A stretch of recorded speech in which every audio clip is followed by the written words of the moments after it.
kenalin, nama aku Natalia Christine Caroline Huta Barat, dan kali ini aku akan menjelaskan tentang sejarah peninggalan Hindu Buddha yang ada di Kota Bogor. Selamat menyaksikan!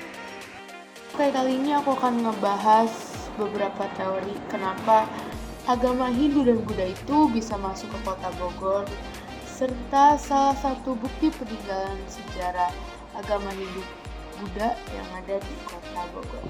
Jadi salah satu teori masuknya Hindu Buddha ke Kota Bogor itu melalui jalur perdagangan. Karena Kota Bogor ini merupakan salah satu kota yang strategis. Salah satunya itu terdapat Sungai Ciliwung. Sungai Ciliwung ini menghubungkan Kota Bogor dengan Sunda Kelapa dan namanya sekarang diubah menjadi Jakarta. Sehingga pedagang dari India pun bisa masuk ke Indonesia, ke Bogor melalui Kali Ciliwung itu. Sehingga agama Hindu dan Buddha pun tersebar ke Kota Bogor. Oke, untuk teori yang selanjutnya akan aku bahas adalah teori melalui kerajaan-kerajaan yang ada. Nah, yang salah satu kerajaan yang ada itu adalah Kerajaan Tarumanagara yang ada sekitar di abad ke-5. Kerajaan Tarumanagara ini merupakan salah satu kerajaan terbesar di Jawa yang bercorak Hindu-Buddha. Sehingga Kerajaan Tarumanagara ini mempengaruhi kota-kota di sekitarnya, salah satunya Kota Bogor. Sehingga Hindu-Buddha dapat masuk ke Kota Bogor. Selanjutnya aku akan membahas salah satu bukti peninggalan sejarah yang ada di Kota Bogor, yaitu Prasasti Batu Tulis. Jadi, Prasasti Batu Tulis ini terletak di Jalan Batu Tulis nomor 54 RT 02 RW 02, Batu Tulis, Kecamatan Bogor Selatan, Kota Bogor, Jawa Barat. Prasasti Batu Tulis merupakan salah satu warisan bersejarah paling penting dari Kerajaan Sunda. Prasasti ini menjadi saksi kejayaan dan kemegahan kerajaan yang pernah menguasai wilayah Jawa Barat yang bercorak Hindu-Buddha.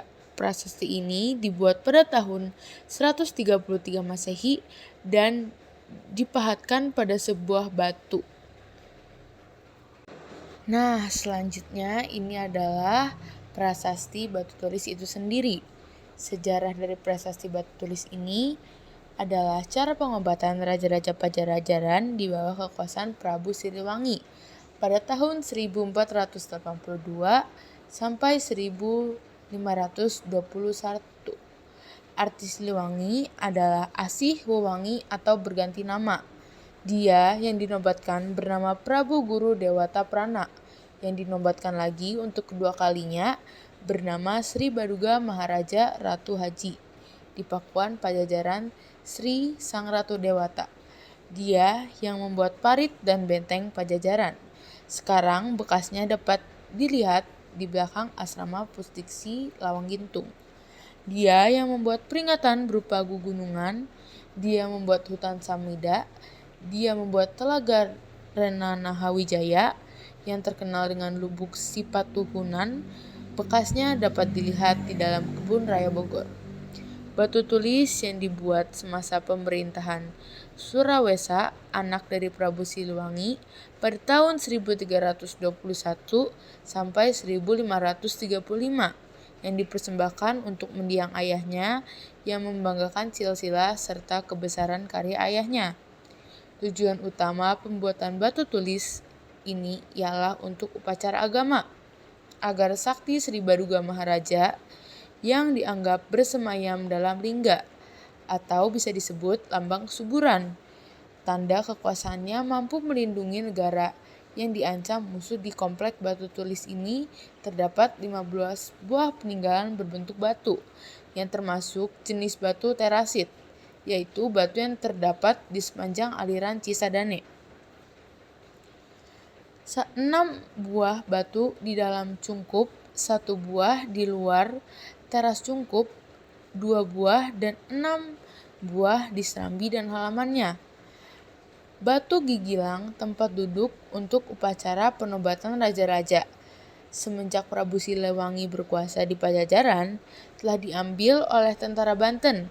Ketika tentara Banten itu menyerang ke Pajajaran, diambil batu gigilang tersebut adalah dengan maksud politis, di mana setelah diambil batu tempat penobatan raja, maka tidak akan ada lagi raja yang akan dinobatkan di Pajajaran. Prabu Siliwangi, anak dan Rahyang Dewa Niskala, Raja Galuh, cucu dan Niskala Wastukencana, di mana setelah dinobatkan jadi raja, maka dia memindahkan pusat kerajaan ke Pakuan Pajajaran.